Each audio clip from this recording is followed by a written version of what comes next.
The winter of 1978 had begun with a series of storms that swept across the country, causing death and misery for thousands of Americans. On the West Coast, these storms took the form of massive rainstorms, causing floods and mudslides. On the East Coast, snow and ice storms tied up traffic, closed schools, and taxed the resources of cities and towns. There was no doubt in anyone's mind this was going to be a tough New England winter. But the forces of nature were conspiring to make things even worse. Cold air in place, storm coming up from the south, and another storm, weaker at that, coming in from the west. When all those converge right along the east coast of the United States, you have the potential for what we call, in meteorology, a bomb. Storms like that are called once-in-a-century storms. Despite what many people recall, there was some warning that a serious snowstorm was headed our way. As I was driving into work, I could hear the meteorologist on the radio talking about the storm in words I had normally not heard before. They were saying it was going to be an explosive storm. In fact, two storms coming together over the East Coast. It began with a few flakes falling from the sky about 11 in the morning, but by mid-afternoon the snow started to fall at the rate of 3 to 4 inches per hour. Soon the wind would be blowing at 35 miles per hour. Schools and businesses began to close. Suddenly, hundreds of people were trying to reach the highways. I moved about maybe a quarter of a mile. How far you have to go? Greenville. About 11 miles. You gonna get there? I hope so. Governor Garrahy spent more than 2 hours trying to drive from Newport to the State House and found himself temporarily stranded at Providence College. By the way, the students carried me out of the building, by the way. They lifted me up on their hands and carried me out of the building. I mean, they were having a lot of fun in this blizzard. The governor declared a state of emergency, mobilizing the Rhode Island National Guard. Assistant Adjunct General John Kiley was in command. We knew early in the morning, I'd say around 11 o'clock, that we had a major problem on hand. And we started to alert our people then. Traffic was grinding to a halt, the snow still falling at a frightening rate. And then, of course, the situation got worse. We had a truck jackknife on 95 right at the bridge. And that blocked up 95, and from then things just got worse. With no way out of the city, thousands found themselves stranded in Providence. They couldn't, 95 was unavailable for travel, so where were they going to go? So they had to stay here. We couldn't plow the streets because there were so many cars here, and as a result, the place was, you were locked in. The responsibility for coordinating the state's response to the storm was the duty of the Office of Civil Preparedness. Director Santo Amato, recovering from triple bypass surgery, suddenly found himself at the center of the storm. Well, I can truthfully say at 5 o'clock that afternoon, the way things were coming in, the calls that were coming in, 300 and 400 an hour, I went into my office and said, what do I do now? I thought I knew everything, and I knew nothing as far as the amount of snow that we had out there. Television began to play a vital role in the unfolding drama. Channel 10 had parked its remote location truck at the State House. You have to understand that in those days, WJAR was the first television station to have that live capability. One of the questions raised by the media was whether state highway workers who were involved in a contract dispute at the time of the storm had staged a work slowdown that contributed to the disaster. That's negative. We went through that time and time again, even afterwards, and nobody could actually show that as to be a fact. We had a serious snowstorm. The big factor that caused the breakdowns on 95 were people that weren't familiar with driving in the stuff, and they abandoned their vehicles when they shouldn't have. As night fell across southern New England, the blizzard continued to rage. There were increasing fears that people might be trapped in their cars. The authorities had to consider the possibility that some of these unfortunate victims might even freeze to death. One of our major concerns was there was thousands of cars, of course, stuck on the highways. And we wanted to make sure that there was nobody that was staying in their cars overnight. The National Guard began the difficult task of going from car to car. asking any occupants to leave their vehicles and seek shelter. Remarkably, this had to be done by request and not by direct order. It was persuasion. We're not operating under martial law. This is a state of emergency in the state. And they had to be encouraged. And they had to be convinced that they were in danger. Once they knew that this was a serious thing and they weren't going to get help right away, then they finally would go. My forecast that night brought no comfort. Continued snow, high winds, and heavy drifting. The storm had become what some were calling a snow hurricane, and there was no relief in sight. Storm of the century, blizzard of '78, will continue in a moment. Storm of emergency reaching all the way from Washington, D.C. to north of Boston this morning. The eastern seaboard of this country is practically paralyzed by heavy snows that struck during the night and are continuing, especially in the New England region. Day 2 of the blizzard, snow is continuing to fall, but at a much slower rate. A Channel 10 photographer bravely boarded a helicopter and returned with the first aerial footage of the disaster. The images were mind-numbing. An estimated 30,000 cars stranded on the highways. The thing that is unbelievable right now is that we're told by civil defense officials, as you've been told, Bill, is that there are still probably 1,000 people in their cars on the highways, and they have been there since about 2 o'clock yesterday afternoon. Once again, concern over the safety of stranded motorists intensified. Finally, Colonel Stone got troopers walking all the way down 146 and 95, trying to determine if these people were still alive, let's put it that way. Despite the severity of the situation, Governor J. Joseph Garrahy continued to display a calm sense of purpose during frequent live broadcasts from the basement of the State House. Those constant reassurances from the governor's office became a lifeline for thousands of viewers. We were on the air, and the big question was who had power to watch us, but electricity was not the great problem, as I remember it, at the time of the blizzard that we had was in times of hurricanes in the past. So that most of the state was marooned indoors watching 10. Most of our regular programming was interrupted, if not completely eliminated, while we put on local coverage of from the State House and from news that had come into our newsroom in the downtown location. For a second day in a row, with little time for sleep, the task of reporting directly from the crisis center fell on the shoulders of Jack Kavanaugh. I knew I was in an emergency situation, and I knew that the best way for people to get through an emergency situation was to be able to take information that I could provide and then let them use that information the best that they could. You don't have to hype a story like that. You don't have to inflame something like that. It is a major event that takes place, and it speaks for itself. Also at the command center, a young reporter for a local radio station.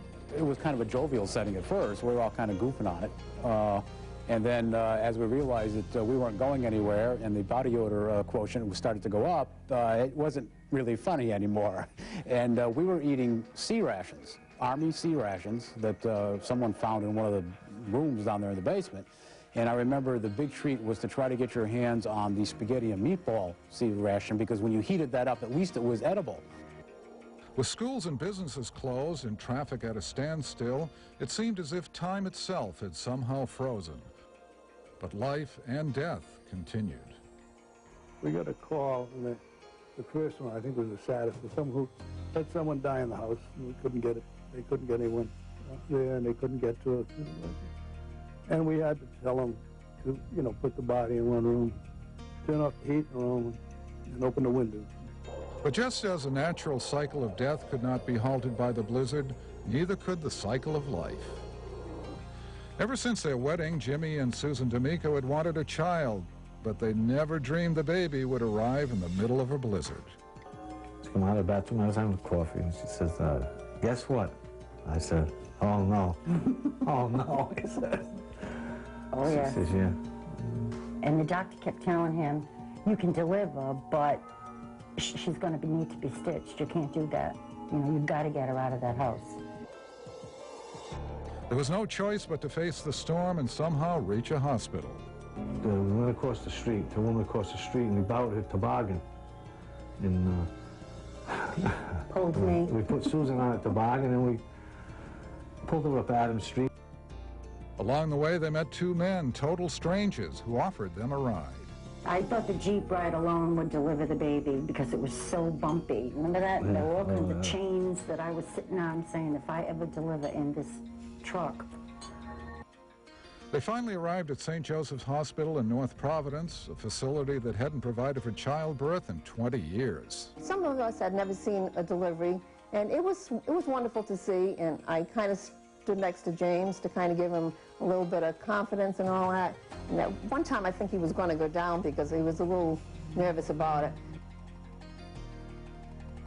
Despite the swirling snow that had brought so much fear and sorrow, a child was born. Susan D'Amico had given birth to a son. Just everybody was in awe that this baby was born, and it was just a wonderful thing. Hospital personnel did their best to provide for the new arrival. They had to put him in a laundry basket on hot water bottles because they didn't have anything for babies. We did everything we possibly could to make the baby as comfortable as possible, and everything seemed to work out. It was unbelievable. As darkness enveloped the frozen landscape for a second time and the snow continued to fall, an eerie silence settled across the region.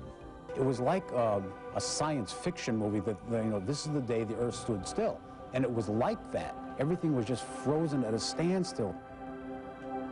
Thousands found themselves spending another night in stores, church basements, or other makeshift shelters.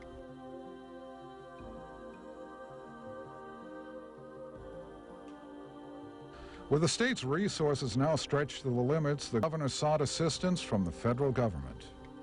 Senator John Chafee requisitioned Army troops and equipment, but a runway at the airport in Warwick would have to be cleared. I get the idea that they're a little reluctant to send the troops up in the air before they're sure that there's going to be an airport open to receive them.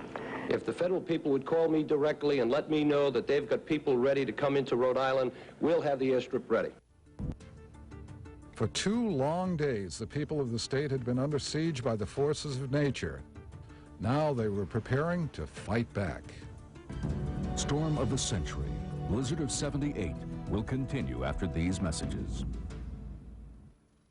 The new 2003 Pontiac Grand Am Special Edition with automatic, aluminum wheels, power windows, locks, mirrors, and more. See these Southern New England Pontiac dealers today. By the 3rd day, it had finally stopped snowing. As promised, a runway had been cleared, allowing troops and equipment to land in Rhode Island. Soon, hundreds of soldiers and tons of equipment were being unloaded and sent to battle the snow. It was an amazing sight to see these large aircraft coming in with bulldozers and trucks and troops coming into Rhode Island. So it was really a very interesting time. At last, fortune seemed to be smiling on the victims of the blizzard. But with new resources arriving and patience wearing thin, arguments arose over how to distribute precious snow removal equipment. Vincent Buddy Cianci Jr., mayor of Providence, charged that for political reasons the city was not being given the help it needed. You know, the truth is the truth. I don't have any animosity, but I think the people, you know, I don't think we should revise history with a nice show saying everybody did a great job. I don't think they all did a great job, not in my city. The accusation of playing politics with emergency snow removal equipment brought an uncommon display of temper from the governor. We're going to give Providence all the help that we can. Every other community's calling me. Every other mayor wants equipment. Providence does have a serious problem. We recognize that, and we're going to do everything we can to help them out. The accusation that for political reasons Governor Garrahy or members of his staff conspired to withhold desperately needed equipment was never substantiated. No, I think there are going to be people who will always look for political conspiracies because it's fun to do that. But I think in an emergency this big, you can't plan.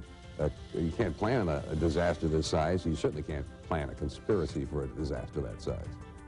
Amid scattered reports of looting, Mayor Cianci placed a curfew on downtown Providence.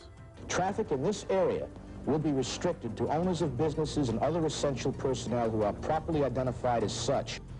Progress in clearing streets and highways was being made, but it seemed to be painfully slow. The governor continued to reassure citizens that the situation was improving. I knew we were in a crisis, and I knew that I had to convey to the people of the state of Rhode Island that things were going to be okay, and that we were working diligently to get things done. And I tried to convey, I think, on a regular basis through television that tomorrow things are going to be better, and when tomorrow got here, we're going to make it even better the next day. The calm and composed manner displayed by the governor throughout the crisis may seem almost too nice to be true. But according to those present at the time, that was just his way of doing things. In a situation like that, you can't hide your emotions. Yeah, I'm Joe Gara. He was Mr. Cool. The worst thing you could have had up there was some nut screaming at the top of his lungs that, oh, God, you know, the world's coming apart and it's, you know, gloom and doom. And he wasn't like that, and that was really good. He was the one thing I think people focused on and kept a lot of people going emotionally through this whole thing. Driving was still almost impossible, but thanks to some good luck or divine intervention, a helicopter was able to land at the State House. The Lord took care of us there also.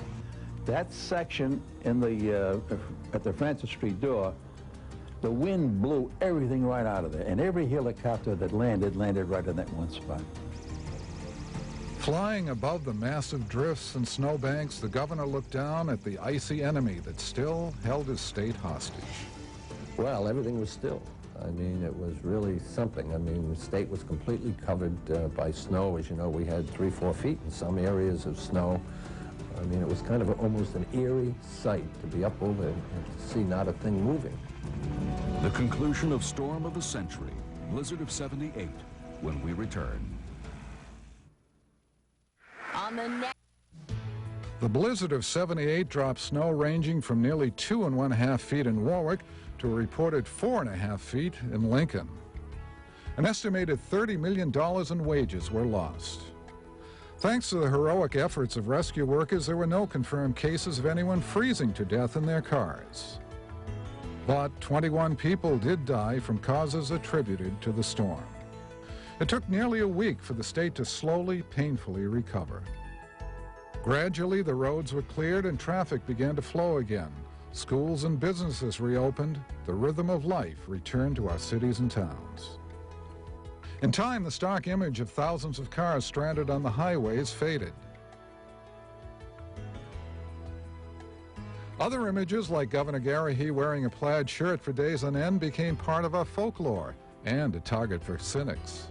Only one story after the blizzard that did kind of bother me, that it was some reporter, I think, had written a story, and they thought that someone had contrived the idea of me wearing a plaid shirt, that it was some kind of a public relations thing to do that. I said, I couldn't believe that, you know, we didn't have time even to think of what we were going to. I just happened to put this shirt on when I was coming to the State House, you know. During that thing, nothing was a stunt. It really wasn't. I mean, he was there because, I mean, he was going outside. I think he was taking some drives around, if I recall, with the National Guard people to assess the situation. And the proper attire was anything like that. It was not a stunt at all. A few psychological scars from the storm remain to this day. Headlines like these seem to compel some Rhode Islanders to rush to the store every time snow is in the forecast. But better preparation by officials and more accurate forecasting seem to have lessened the fear of such a catastrophe repeating itself. Technologically, 20 years later, the main advantages that we have now are that our computer models are better. The 2-day forecast today on the computer model is probably as accurate as the 1-day forecast was back in 1978. For many of those who lived through the blizzard of '78, it was both a challenge and a time when people worked together to help each other. It was satisfying for me as governor to see the way the people responded, to see the kind of help that we received. And I mean, the help we got from the military, the volunteers, civilian defense. I mean, all these things that we prepare for when we have an emergency, they all worked. What I learned during the blizzard was to take as much verified information and move that out as quickly as possible, and people at home will be able to react and make their own decisions without making any qualifications or any speculation. I've learned my lessons from it, I know that. And now I think we kind of overreact in the city to snow now.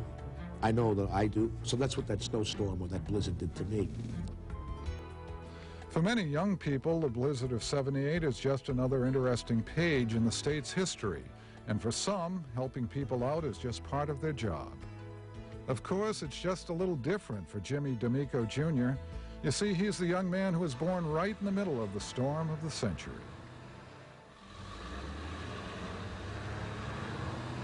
The blizzard of '78 is now part of our history. Here's an update on the people we interviewed for this program some 5 years ago. I'm John Giorsi. Thanks for watching.